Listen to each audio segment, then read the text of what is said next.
Yes, I'm afraid it's true, and I'm really sorry. After 13 years of making Wheeler Dealers, I'm now going to be leaving the show. Yes, I'm afraid it's true and I'm really sorry. After 13 years of making Wheeler Dealers, I'm now going to be leaving the show. No one saw it coming. One day, Edd China was calmly guiding viewers through a suspension rebuild. The next, he was gone, banished from Wheeler Dealers without warning. Fans were blindsided. Edd wasn't just a co-host, he was the soul of the show. Calm, brilliant, and quietly charismatic, he brought mechanical mastery into millions of homes. His departure didn't just feel like a casting change, it felt like a betrayal. Why would someone walk away from a wildly successful, beloved show at its peak? What was so bad behind the scenes that Edd would give it all up? To understand that, you have to go back to when this unlikely duo first took the automotive world by storm. Two men, one garage, a revolution begins. It started with a simple concept: restore classic cars, walk viewers through the process, and make it entertaining.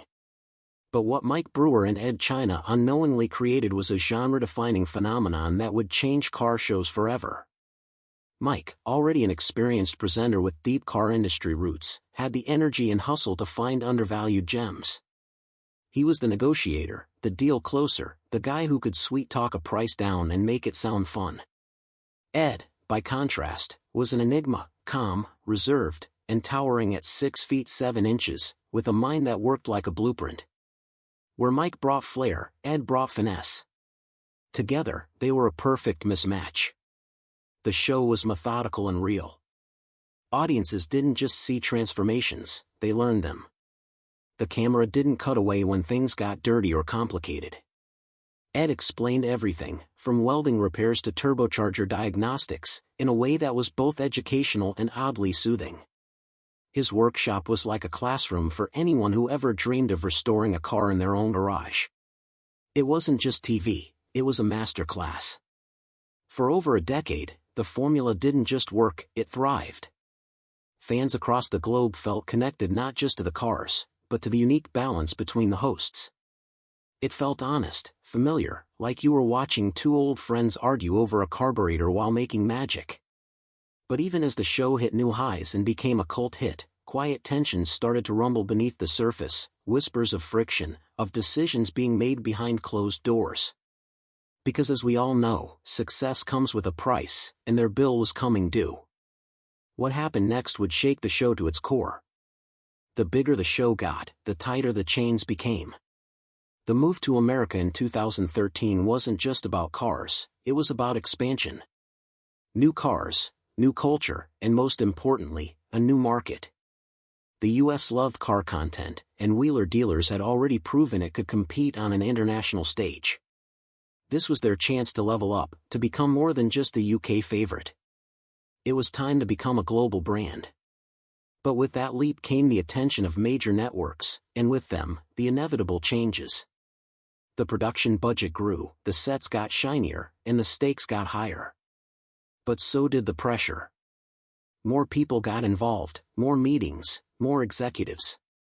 What was once a tight-knit garage operation began to feel like a corporate boardroom. Suddenly, this modest UK show became a machine that had to produce, deliver, and entertain on a rigid schedule. Authenticity started to take a back seat. The longer repair scenes, the very thing that made the show stand out, started getting trimmed. Edd's deep dives into diagnostics, problem-solving, and clever engineering hacks were shortened or edited out entirely to make room for ad breaks and punchier pacing. The episodes became more about Mike's flashy deals and less about Edd's quiet brilliance. Fans noticed. Online forums buzzed, comment sections filled up. They began to ask, where's the detail? Where's the how? What happened to the learning? To many in the production world, it just seemed like a bit of streamlining, standard procedure for American TV formatting. But to Edd China, it was a philosophical shift, a slow but undeniable dismantling of the core values that made Wheeler Dealers more than just another car show. It wasn't just about fixing up vehicles, it was about respecting the process and the audience's intelligence. And when the studio tried to push even further, cutting more workshop time, suggesting outsourced labor, and reducing Edd's role to quick sound bites. He knew the line had been crossed. Edd had a decision to make, one that wasn't just about a job, but about identity, integrity, and everything he believed in as a creator. What he chose next would shock fans, upend the show's future, and spark a storm of controversy no one saw coming. Edd China breaks his silence, and everything changes. The announcement wasn't made on the show, it didn't come from the network.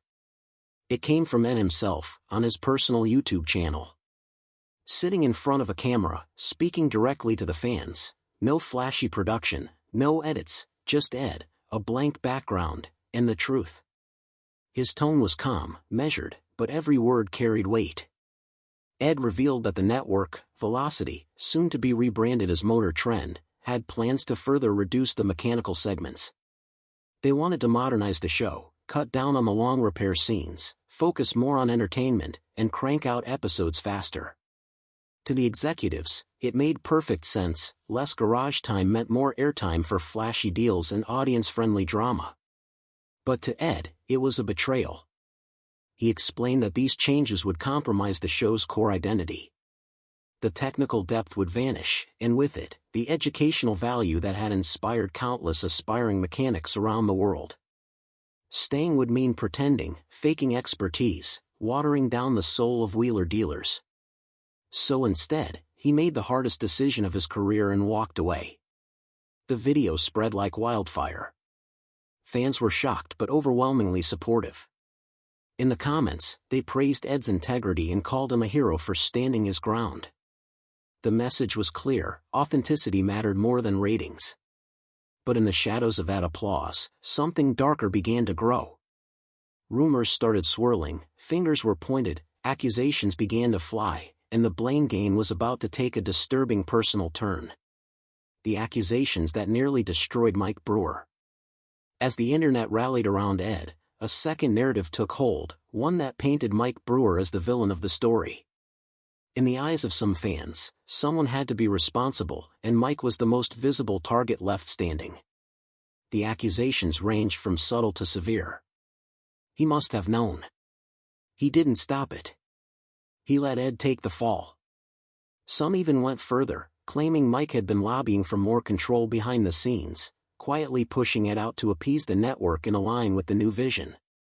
The idea spread like wildfire in online forums and comment sections, fueled by speculation and emotion. Mike denied it all publicly.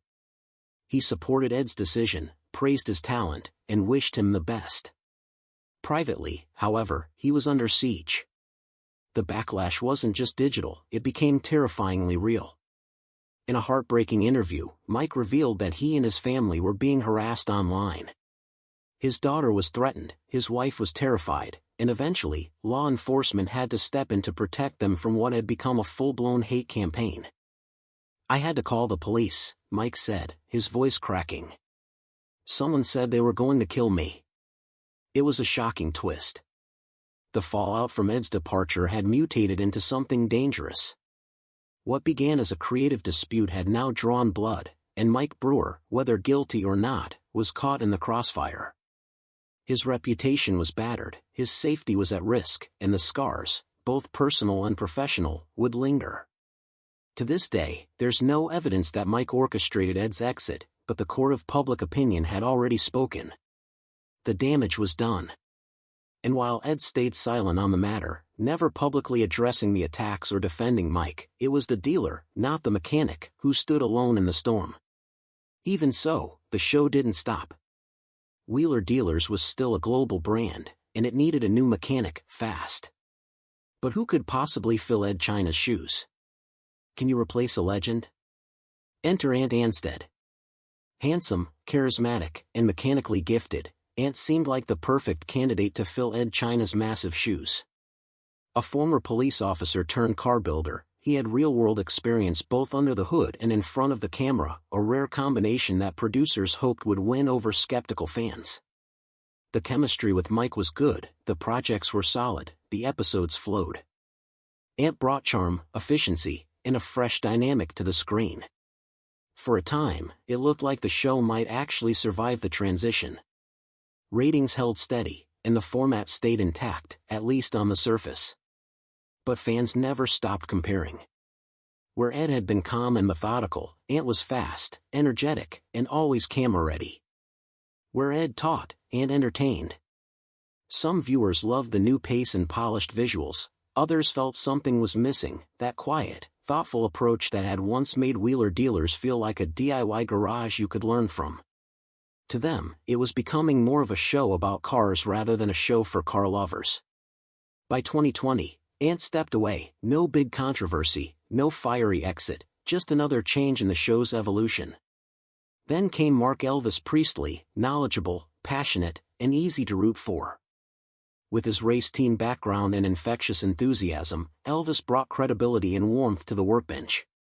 Yet even with his genuine skills and good-natured vibe, the same critiques lingered. The mechanics were capable, the cars were great, but fans kept asking, where's the heart? The real question wasn't whether these new hosts were good at what they did, it was whether Wheeler Dealers could ever recover the soul it lost when Edd China walked out of that garage.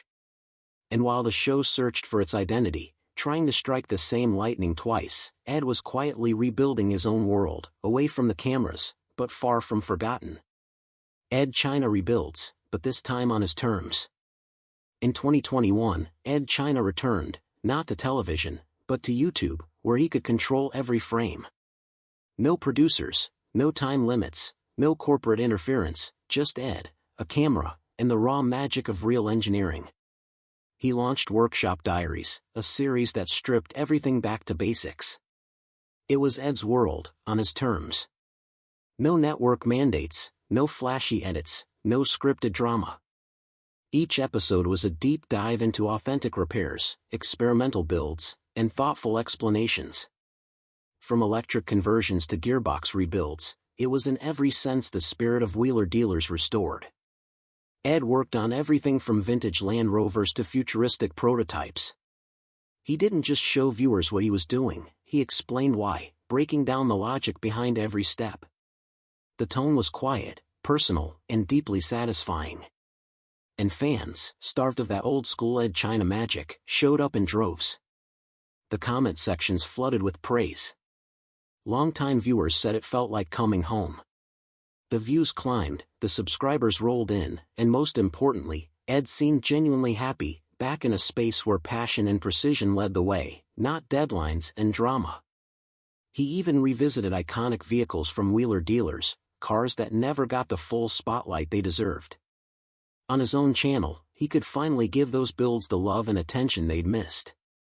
And without commercial breaks or editorial cuts, Edd told the complete story, the way it was meant to be told. Meanwhile, Mike Brewer was still holding down the fort on television, keeping the brand alive with new faces and fresh builds. But as Workshop Diaries gained momentum, a question started echoing across the fanbase, one louder and more persistent with every passing upload. What would happen if Mike and Edd ever crossed paths again? Would it be a reunion or a reckoning? Two roads, one legacy, and a reunion fans still dream of. Years have passed. Edd and Mike have moved on, at least professionally. But for the fans who followed every engine rebuild, every gearbox fix, every banner-filled moment, the story doesn't feel finished. Not really. Mike Brewer still headlines Wheeler Dealers, adapting to changing times and rotating co-hosts. He's kept the brand alive through shifting markets, evolving formats, and the ever-changing demands of modern television. He's become the face of resilience, always smiling, always moving forward, always finding the next deal. The show may look different, but its engine still runs strong. Edd, meanwhile, has doubled down on integrity. His YouTube channel, Workshop Diaries, thrives on passion over profit. He doesn't chase trends or tailor content to please advertisers. He builds what he wants, explains what matters, and inspires a generation of gearheads who value authenticity above all else. His audience may be smaller, but they're fiercely loyal, and they trust him. To this day, neither man has publicly addressed the other in depth. No joint interviews, no heartfelt posts, no dramatic reunions, just a long, complicated silence. One that fans continue to read between.